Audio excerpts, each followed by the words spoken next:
दिवाली नजदीक आ गई है और तूने अभी घर की सफाई भी नहीं की। अरे वो क्या है ना, 2-3 दिन से मेरा सर दर्द कर रहा है, इसीलिए मैंने घर की सफाई नहीं कर पाई। इससे झूठ मत बोल। कल दिन भर मोबाइल बैठ के चला रहे थे तो सिर में दर्द नहीं हुआ? मैं झूठ नहीं बोल रही हूँ, मैं तुम्हारी कसम खा के बोल रही हूँ। अरे चुप, मेरी झूठी कसम मत खा। अगर एक थप्पड़ मार दिया ना तो सीधे बाप के अपने घर जाके गिरेगी। अब तू बुढ़ी हो गई है, तुझसे घर का एक भी काम नहीं करा जाता। अब शादी करके मुझे दूसर मेहरारू लानी पड़ेगी। तुम्हारी गांड में दम है तो लिया दूसरी मेहरारू से मार मार के तुम्हारी गांड लाल कर दूंगी।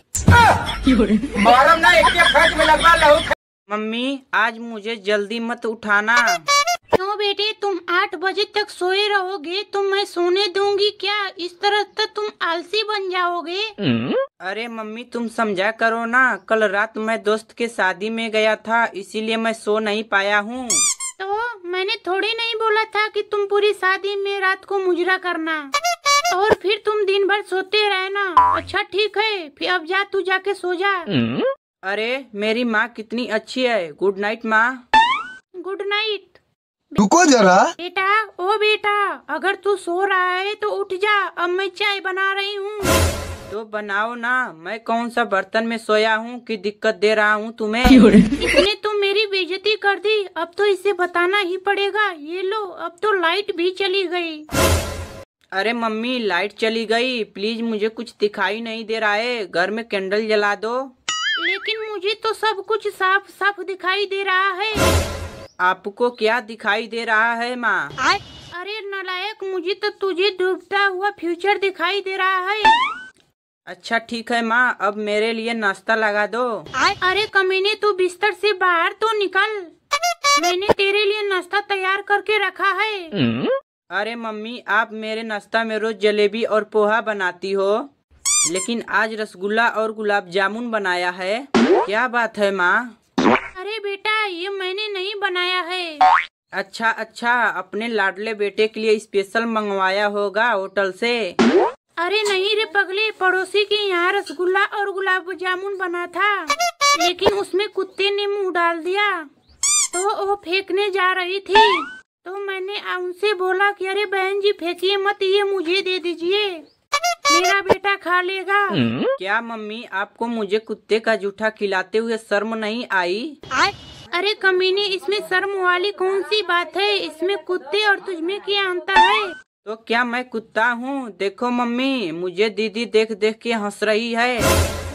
अरे हाँ हाँ, तुम खुजली वाले कुत्ता हो। और तू क्या खड़े खड़े मुंह देख रही हो? आके किचन में रोटियां भेज।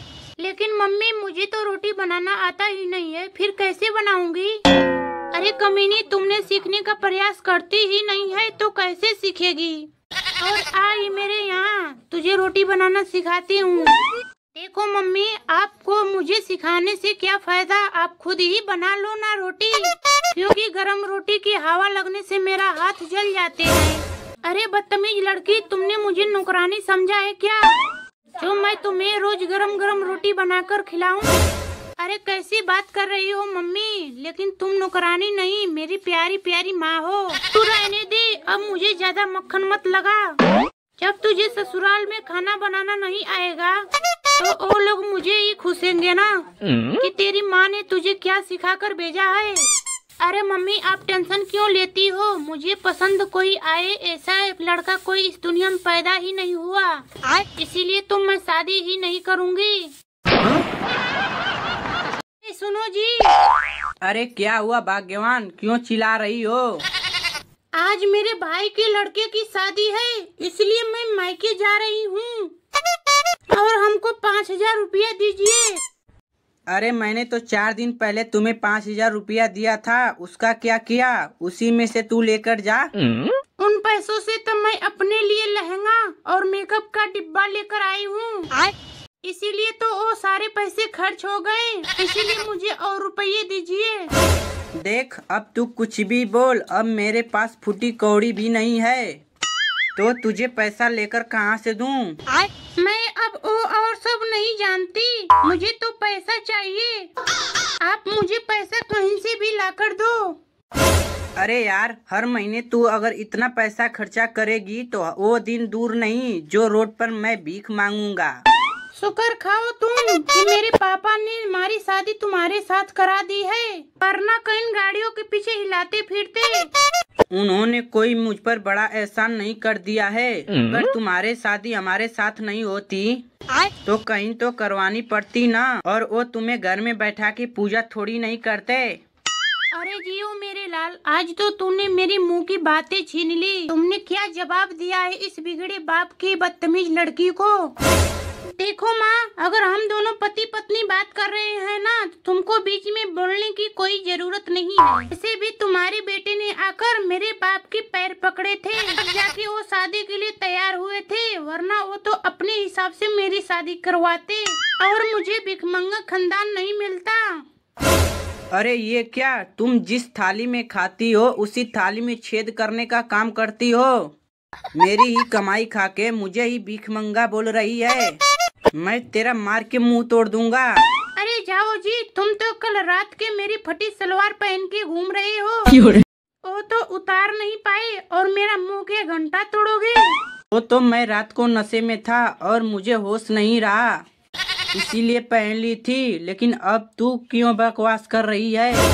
कोई बात नहीं, अब तो होश आ गया है ना। अब फटाफट मुझे 5000 रुपया दे दो।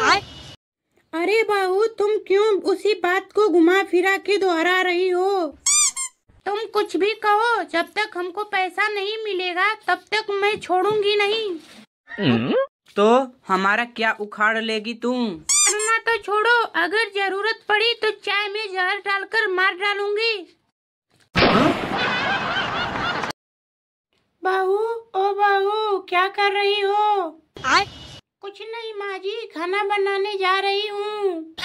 अरे रुक जाओ बहू, आज खाना मत बनाओ।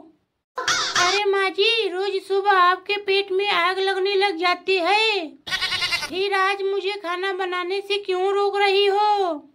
अरे करमजल्ली, आज हमारे घर शादी का न्योता आया है और वहाँ जलेबी, गुलजामुन, रसगुल्ला, तरह तरह की मिठाइयाँ बनेगी। तो आज हम लोग भर पेट वहीं खाना खा के आएंगे। ठीक है माँ जी, लेकिन पिछली बार की तरह अपने साड़ी के पल्लू में छेना चुरा के मत लाना, वरना मैं कपड़े धोती हूँ तो धोने में बहुत दिक्कत आती है। तो जितना पिछली बार लाई थी उसका दुगना इस बार भी लाऊंगी। क्या करेगी तुम? अरे बुढ़िया, तो इसी तरह आराम का खाना खा खा के मोटी भैंस हो गई है। आराम का खाना खाना बंद कर दे, वरना भगवान को क्या जवाब देगी तू?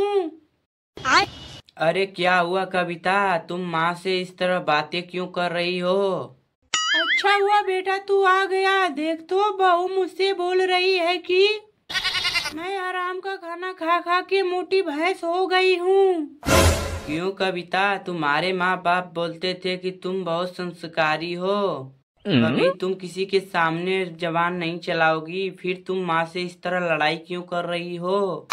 देखो जी, हमारे घर शादी का न्योता आया है, हमारा फर्ज बनता है कि हम जाएं और खाना खाएं और दूल्हे दुल्हन को लिफाफे देकर आशीर्वाद देकर चले आए, ना कि वहाँ जो खाना बना है उसको हम चुरा कर लाए।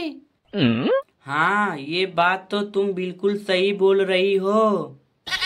अरे नालायक, चढ़ा ले इसे अपने सिर पर। भूल गया क्या इसने तेरी माँ की बेइज्जती की है? जी, मैंने माँ जी की कोई बेइज्जती नहीं की है। मैंने तो इनसे बस इतना बोला है कि हम खाना खाने जा रहे हैं और खाना खा के चले आएंगे। ये पिछली बार भी छेना चुरा कर लाई थी अपनी साड़ियों की पल्लू में। इन्हें ऐसा नहीं करना चाहिए। अभी शादी में खाना खत्म हो जाए तो बेइज्जती तब तो होगी ना। हाँ, ये बात तो तुम बिल्कुल सही बोल रही हो। हेलो, मैं फेयर लवली कंपनी से बोल रहा हूँ। हाँ हाँ बोलो, क्या हुआ? दिवाली के अवसर पर फेयर लवली की छूट चल रही है। जो फेयर लवली तुम 5 रुपए का खरीद रही थी वो अभी 2 रुपए की मिल रही है।